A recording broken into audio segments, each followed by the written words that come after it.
Hinarang at tinaboy ng Philippine Navy ang mga iligal na mangingisdang Chinese sa Ayungin Shoal. Nakuha sa kanila ang ilang bote ng hininalang cyanide. Live mula sa Camp Aguinaldo, nangunguna sa balita si Brian Castillo. Brian, paano na itaboy itong mga Chinese palayo sa Ayungin?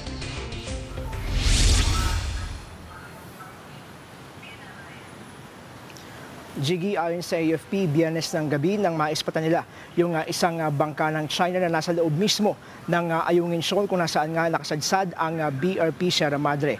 Huli raw sa akto na iligal na nangingisda ang mga ito. Sa video na nakuha natin mula sa Philippine Navy ay kita nagmamadali pa yung isa sa mga Chinese fishermen na makasampa ulit pabalik ng bangka na naaktuhan nga na nakasuot ng snorkeling at diving gear. Dinidikitan sila ng rubber boat ng Philippine Navy para pahintuin, pero sa halip na huminto ay nagpatuloy lang sa pag-andar ang mga ito hanggang sa makatsyempo na nga yung mga tauhan ng Philippine Navy para mapatay itong mismong makina ng bangka.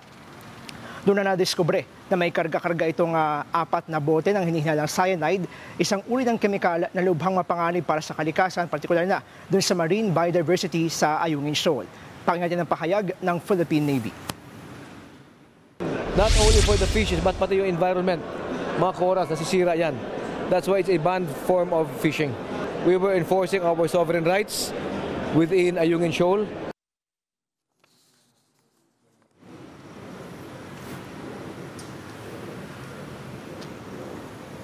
Jiggy, matapos niyan ay hindi na naman palabas ng Ayungin Shoal itong nasitang Chinese fishing boat. Susuriin pa yung mga kemikal na nasa loob ng bote para makumpirma kung ang mga ito ba ay cyanide. Jiggy. Brian, sa ibang usapin ay naging mainit ang sagutan ni na Congressman Paulo Duterte at PCG spokesperson for WPS Jay Tariela. Ano bang pinag-ugatan nito?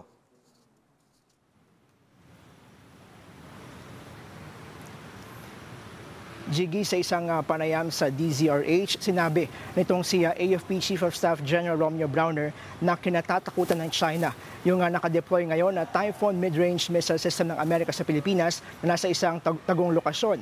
Yan daw ang dahilan kung bakit patuloy na ginugusto ng China na paalisin ang mga ito. Pero pinuna nitong si Davao City Congressman Paulo Duterte, itong si Browner. Tanong niya sa general, ay masisiguro daw ba niya na hindi gaganti ang China? At payag daw ba itong si Browner na isugal ang buhay ng mga Pilipino para lang maipakita na malapit siya sa kanyang mga boss? Lagdag pa nitong si Congressman Duterte, sino raw ba ang sinaserbisyohan nitong si AFP Chief Browner? Ang Pilipinas ba o yung CIA o yung Central Intelligence Agency ng Amerika? Pero ang sumagot sa mga banat ni Duterte ay hindi si Browner kundi itong si PCG spokesperson for the West Philippine Sea, Commodore Jay Tariela. Tinawag niyang divisive noise ang mga pahayag nitong si Congressman Duterte. Ang kailangan daw ng mga Pilipino ay isang leader na kaya tayong pagkaisahin laban sa isang external bully. Ibinalik din ni Tariela kaya Congressman Duterte ang tanong niya, sino raw ba ang sinaserbisyohan nito? Agad namang sumagot si Congressman Duterte. Gate niya, si Browner ang kanyang tutungkulan pero isang chihuahua raw ang sumagot sa kanya. Tinawag pa ni Duterte na isang discharge cadet itong si Tariela dahil sa umuray issue ng pandaraya. Jiggy, muli namang sinagot ni Tariela itong si Congressman Duterte. Gate niya, panahon na para kontrahin ang mga naratibo na made in China. Narito ang pahayag ni Commodore Jay Tariela. It is our obligation and responsibility to counter all these lies and misinformation. Kung sasabihin mong ito ang magiging dahilan to provoke China, alam mo, itong mga linyahan na to, linyahang China to eh. When we argue, we should always discuss it with facts and not ad hominem and personal attacks.